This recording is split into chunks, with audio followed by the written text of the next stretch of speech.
So when thinking about what to talk about tonight, I realized that a lot of the folks out there in the audience probably care a lot about other people and want to make the world a better place, probably more so than the average person you might run into on the street. And this is probably about par for the course for TED Talks and TEDx Talks. I know a lot of you are still in high school. Some of you are going to go to college soon and probably thinking about what you want to study or what career you want to do. There's some of you that might want to be nurses or doctors or lawyers, teachers, maybe even politicians. These are all obviously careers that deal with other people and help other people. And they're really noble. They're really, really good. They can be very challenging, but also very rewarding. But I guess what my main message tonight's going to be is that, it's really good that you want to help other people, but unfortunately, good intentions are not always enough. You really need more than good intentions. So what does that mean, more than good intentions? Do you need skill or luck or passion or maybe connections? I mean, you might need a little bit of all of those at some point. But what I'm here to argue, and I think what a lot of my colleagues would argue at work, is that what you really need a lot of the time is evidence. Evidence about what actually works, what helps people, and why it helps people. I'm going to shift gears a little bit and just ask, what comes to mind when I say the word economics? For me, when I was in high school, this guy came to mind, and for those of you who don't know this guy, I see some people laughing like, woo, yeah, there we go. That's Mr. Higgins. I had AP Econ with Mr. Higgins, and in his class, for those of you that have had it, you learn a lot about the basics like supply and inflation and unemployment, a little bit about the stock market. This is all obviously within the realm of economics. But what economics fundamentally is it's a study of how to best allocate scarce resources. So what does this look like? Usually when we think about how to allocate scarce resources, we think about markets. So if I'm the New York Yankees, I have Yankee Stadium. It's this big thing in the Bronx. And although it's really big, it only has a certain number of seats. So I'm the Yankees. I'm in the business of making money. How am I going to make the most money out of Yankee Stadium? Well, I'm going to charge a lot of money for the seats near home plate and not that much money from the seats all the way in the back. You can think about markets in a different way, though. So in New York City, New York City is very different than Scotch Plains for many reasons. But one big reason that New York is different is that if you're entering high school in New York, you can actually go to any public school in New York as long as that school has room for you and wants you to go there. So how does that work? Like, how do students get matched with schools and schools get matched with students? This is a problem that economics deals with. And cities actually deal with this problem in different ways, and it's very interesting to see how they deal with it. That's definitely a topic for another TED Talk. But suffice it to say that, economics really deals with efficiency. And I'm not really going to talk that much more about markets, but I'm going to talk a lot more about efficiency and impact. So now it's going to be quiz time for all of you. I hope you all participate.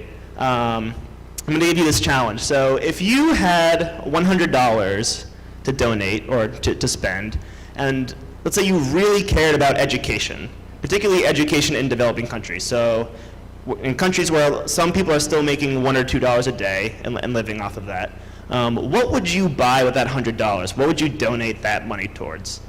All right, I'm going to give you 4 options and explain them briefly, and then you're going to have to pick the one that you like best. So the first option is uniforms. In a lot of developing countries, even if you go to public school, you still have to buy and wear a uniform. And so, of course, if you're one of the poorest families in your community, you might not be able to afford uniforms for all of your kids. And so some of your kids might not get to go to school. And so obviously, if you buy them a uniform, you're basically funding kids the ability to go to school. So that's one option.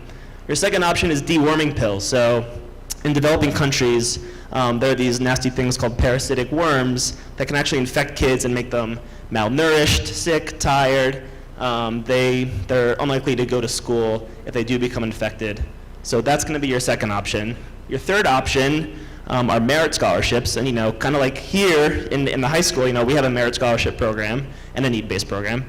But why don't we just fund school fees for people who need to go to school and who really deserve it? Finally, your last option, what if we just gave the money directly to the family? The family probably knows best how to use that money. And it's, regardless of what they spend it on, the effects might actually trickle down to the kids within that household. All right, I'm going to give you guys 1 second to decide what you're going to spend your money on. Okay, show of hands, who would buy the uniforms? School uniforms, raise your hand. I see a couple hands, okay, good. Deworming pills. I see a bunch of hands, okay. Merit scholarships, a couple hands. Giving money to the family, what about that? All right, pretty good. Well, that's kind of spread across the board there. One thing that economists also do when they're not thinking about markets and all that stuff is they're actually really interested in the question, what is the effect of X on Y? And so economists have actually studied the effect of all of these things on educational outcomes. And it turns out that deworming pills are by far the most effective in terms of getting a return on the number of years of schooling that your donation buys. So this is the effect of donating $100 to a deworming program. If you said, just give the money to the family, unfortunately that doesn't really do that much. And so if you had known the evidence, you would have increased your impact by a factor of over 600. So that is a huge number. Like I could have practiced this TED Talk until I was old and gray, and I probably still wouldn't get 600 times better at giving this TED Talk. I mean that's what I hope. But so knowing the evidence is basically like having a superpower to maximize your impact. You can do so much more just by knowing about what works, and it's very important here. So I'm going to shift gears and talk a little bit about microcredit. The first job I had out of college was actually working at a research organization that did very similar studies to the ones that were shown on the previous slide. One of the studies that I was involved in basically asked the question, what is the effect of microcredit on people's lives?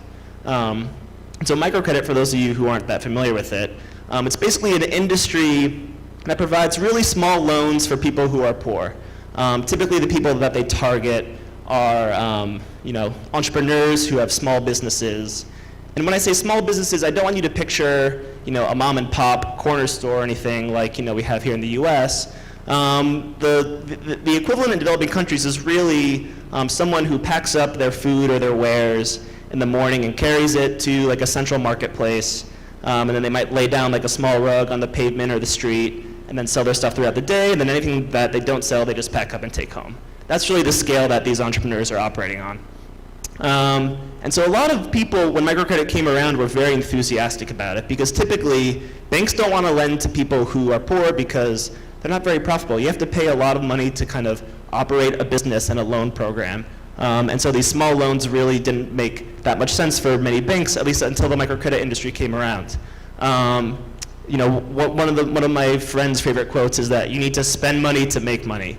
And so that's kind of the idea behind microcredit. You need to have money to invest in your business and make better products and hire more people and expand your business in order to make more money for yourself and for your family. And so there were a lot of proponents of microcredit that said, look, this might kind of break the cycle of poverty. And then on the other hand, there were people on the other side of the aisle that said, well, wait a minute, maybe microcredit isn't going to be that great because these entrepreneurs, unfortunately, they don't have that great education. They might not have that much financial literacy.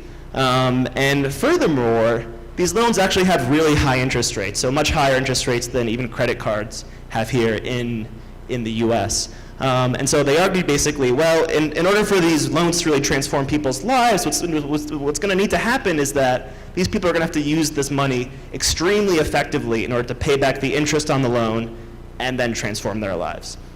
And so getting back to what I was saying, so I worked on a study that basically looked at this question: what is the effect of microcredit on people's lives? This study was in Mexico, and it was actually part of a series of studies that occurred over 6 countries over a period of years. And what all the studies basically found in conclusion was that microcredit has modestly positive but not transformative effects, unfortunately. So what does this mean? Number one, people who are eligible for microcredit don't always take it up. So in the Mexico study that I worked on, I think only about 20% of people actually took out a microloan who were eligible for it. So not everyone's using it. And those who are eligible for it, they're investing more in their businesses. We saw that in the data, but they weren't spending more money on food or household goods, and they weren't earning more money. And so what this means basically is that people, are using microloans in order to leave their jobs where they were working for a salary and a wage and become kind of self-employed and become an entrepreneur. So So this is good in that it's increasing choice in households. It's modestly positive, but it's not transforming their lives. And so what this means for you as a donor, as someone who really cares about alleviating poverty in the developing world, microcredit isn't really a great bet, especially when you compare it to things like deworming pills, which give you a lot of benefits for your money. And so it's really important to think about the varying evidence around all the things that you support. So with that, I'm going to talk a little bit about what I do now. So now I work at the Behavioral Insights team, which is based in New York. And at the Behavioral Insights team, we're pretty skeptical of the rational, conventional model of human behavior that economics assumes. So to give you some more background, economics is a science. It's basically a social science. And it basically believes that people are very sophisticated. So people know exactly how much money they should be saving for retirement, and then they save that much money. If people weigh the costs and benefits of, say, getting a flu shot, and the benefits are greater than the cost, then they're definitely going to go out there and get a flu shot, no questions asked. We are human ourselves, we know other people, and we don't really think people behave like this all the time. So number one, not everyone knows how much they should be saving for retirement. A lot of people in the US do not have any retirement savings, a lot of adults, which is pretty scary. And furthermore, just because you want to get a flu shot doesn't mean you're going to get one. I bet there are people in this room who thought, back in October, November, oh yeah, you know what, I should probably get a flu shot this year, but never got around to doing it because maybe something came up that week, or you just said, oh, you know what, I have another month or two to actually get this flu shot, I'm just not going to bother. And so you keep putting off until it's June, and you're sitting here listening to me speak. So people have trouble acting on their intentions, and so what we do at the Behavioral Insights team is we actually partner with governments, and we ask, what are some ways that we can get people to act on their intentions in ways that benefit themselves and also benefit society?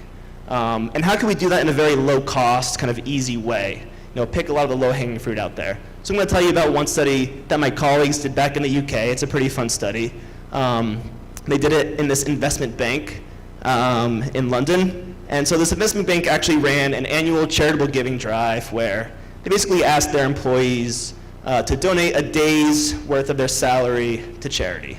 And the way they were doing this is they were sending out, kind of a standard boring mass email from the HR department that said, hey, today's the day. Why don't you consider donating money to this charity? And so we actually thought that it might be interesting to try some different things. So what we did is we took all the employees, we randomly assigned them to get different things, and then we compared the outcomes. So it turns out, these are the results here.